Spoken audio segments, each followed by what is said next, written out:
Hi, this is Nicolette Lambert, and this is our Birth Multiverse lecture on C-sections and Vbacs. Now, this lecture is for you, yes, you, even if you are planning the most beautiful natural birth. Every woman needs to know about C-sections and about Vbacs too. Because this is a very, very, very common surgical procedure that is performed on many women in the United States. If you are living in a country with lower VBAC rates, maybe, or lower C-section rates at least, that's maybe not as much of a concern, but still, this is a procedure that women need to know about. It's a women's health issue. So we're going to learn about C-sections. Now, it's especially important because a lot of women end up having a C-section unplanned. They had planned to have a vaginal birth and often even a natural birth. I hear this from a lot of women. Oh, I was going to have a natural birth and then I went into the hospital and then they gave me the epidural and then I had Pitocin and then I had another epidural and then the baby went into distress and then I ended up having a C-section. So we need to know about why C-sections are performed, why they are legitimately performed, because there are legitimate reasons for C-sections, and we need to know about the true risks and benefits of VBACs. So, I'm not against cesarean sections at all. They are a necessary procedure. My husband is here today because his mother was able to have an emergency C-section for placenta previa with his older sister. If she hadn't been able to have a C-section, she probably would have hemorrhaged to death, and he wouldn't be here. So there are real reasons why C-sections are performed, but it is major surgery, and we need to balance those two things. Because if the mother and the baby are in legitimate life-threatening circumstances, we're going to perform that C-section because it's still it's better that the mom and the baby deal with the repercussions of a C-section than die. So. But if there is not really legitimate need, we shouldn't be taking on those risks. And then there's a little bit more of a dialogue going about VBACs lately, but still a lot of myths that surround it. And still there are some hospitals and practitioners that are very set that VBACs are more dangerous than repeat cesarean sections.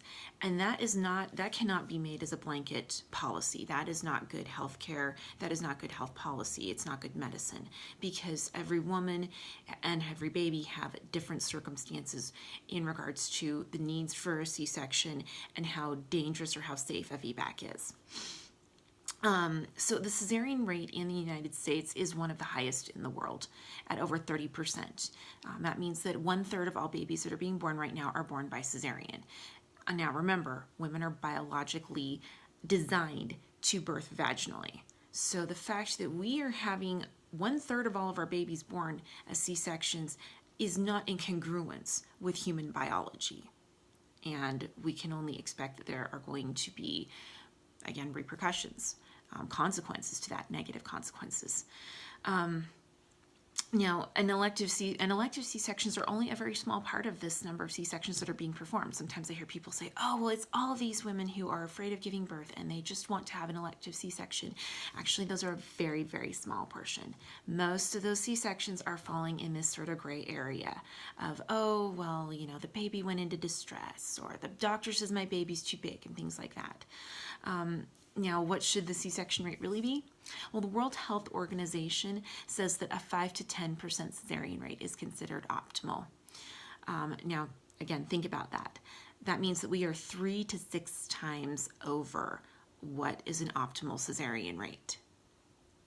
Dr. George Marcones, MD, who's the chairman of the Department of Obstetrics and Gynecology at Washington University in St. Louis, Missouri, says that only about 5% of C-sections are medically necessary.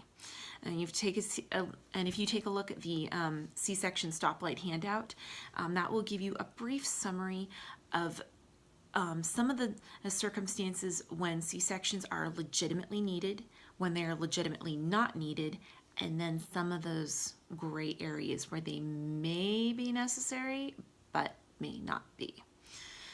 Now, Also take a look at the repeat C-section versus VBAC handout for a more detailed explanation on on the data about repeat C-sections and VBACs. And that data is taken from ACOG, the American Congress of Obstetricians and Gynecologists, and it's based on the information that they gave when they revised their policy about repeat C-sections. And you want to check out the case studies on VBAC success too, and on cesarean complications. Now, one note on these, I did err on the side of presenting the positive aspect of VBACs and presenting the negative aspect of cesareans in these case studies, and I did that for a reason. I did this because there frequently is a negative bias towards VBACs and a positive bias towards cesareans. People think that VBACs are only for a very special set of women who meet just the right circumstances, or that cesarean sections are pretty harmless. So, disclaimer, in those case studies, there are a lot of very positive VBAC stories, and that is to show you the potential for how a lot of women with different circumstances can give birth through VBAC. It's not a guarantee, but it's to show the potential. And again, there's some negative cesarean case studies in there to show the potential for the negative consequences of a cesarean section. Now, so disclaimer again, there can be VBACs that don't go well, and there can be great cesareans. But I'm overcorrecting with the case studies. He's here to help people understand that more women could probably VBAC than are doing so, and that C-sections really do have complications if they are not managed correctly. Okay, so let's talk a little bit about elective C-section risks for babies. Often it's been stated that a cesarean is safer for the baby. And obviously, cesarean section is safer than death for the baby. But a cesarean section is not necessarily safer than a vaginal birth for the baby. Now, there are risks to mothers as well. And sometimes it's been said, well, it's safer for the babies, but riskier for the mothers. But there's risks for the babies. Recent research has shown that for low-risk pregnancies, a cesarean section is actually more risky than a vaginal birth. Researchers in a 2006 study ruled out congenital anomalies. They controlled for other factors like lack of oxygen during birth, and they looked at over 6 million births. So they had a big sample set they were looking at, and they found that low-risk babies who were delivered via cesarean section were twice as likely to die as low-risk babies who were born vaginally. Let's talk a little bit about necessary C-sections, though, too, because they do exist. So I really love the text from King George VI's speech to the British people about the declaration of war on Germany in 1939. And some of you may remember this from the movie The King's Speech. He was deeply dismayed about having to bring his country into another world war, and he knew that the sacrifice that would entail. He also knew that Hitler would stop at nothing to rule the world. And knowing that, he couldn't sit by and allow his country to be taken over and his people's freedoms violated. So going to war was a last resort. It wasn't something he was happy about or doing lightly. And in his radio broadcast, he said, "Over and over again, we have tried to find a peaceful way out of the differences between ourselves and those who are now our enemies. But it has been in vain. We have been forced into conflict, for we are called, with our allies, to meet the challenge of a principle which, if it were to prevail, would be fatal to any civilized order in the world." So I believe that this is the best philosophy for birth as well. A cesarean section should be pulling out the big guns, not the first or second or third sort of option that we consider for a low-risk pregnancy. It is major surgery, and it has serious consequences, and it can only be employed as a last resort to save the mother or baby. When they're truly necessary, they are worth the risks and do save lives, but they shouldn't be approached casually. So one of the big things that people worry about is uterine rupture with a VBAC, and that's considered to be one of the prime risk factors for undergoing a VBAC, and it's one of the reasons that's given why women should undergo repeat cesareans. So we're going to talk a little bit about symptoms of uterine rupture because this has been kind of the big scary monster in the closet. So First of all, uterine rupture can happen with or without a scarred uterus. Now, there are signs and symptoms that do signal a uterine rupture is in progress. It doesn't just happen out of nowhere. You're not just giving birth and then, oh, suddenly there's a uterine rupture. In fact, uterine rupture at a scar site is typically less violent and traumatic than a spontaneous rupture on a mother who has no previous uterine scar. So again, let's consider this, that if you are trying for VBAC and you do have a uterine rupture, that uterine rupture that takes place at the scar is less likely to be traumatic and violent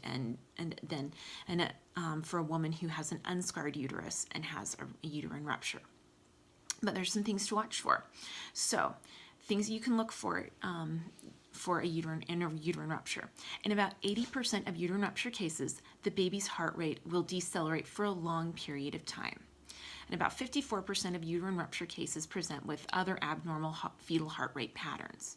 And in about 40% of cases, there will be what is called uterine hyperstimulation, which is more than 6 contractions during 2 10-minute periods of time. And 29% of uterine rupture cases have an abnormal labor or failure to progress pattern. So those are things that can signal that a uterine rupture could happen. 26% of mothers who have a uterine rupture experience abnormal abdominal pain. But these numbers are taken from hospitals where many mothers were on pain medication and were unable to feel what was going on in their bodies. So that's a little caveat there, a little warning on that data. For mothers who labor naturally, this could possibly be a more reliable sign. And 37% of mothers who experience uterine rupture have abnormal vaginal bleeding during labor. 33% experience shock. So what can be done if a rupture does happen? So most research shows that in the case of a uterine rupture, the baby needs to be delivered within 10 to 37 minutes of the rupture to save the baby. And this is a relatively wide spectrum to operate within, if you think about it. It means that if you labor at home, your baby could go into distress and you could experience stalled labor. And then if you get to the hospital and have a C-section within 30 minutes, the baby could be just fine. You're just fine.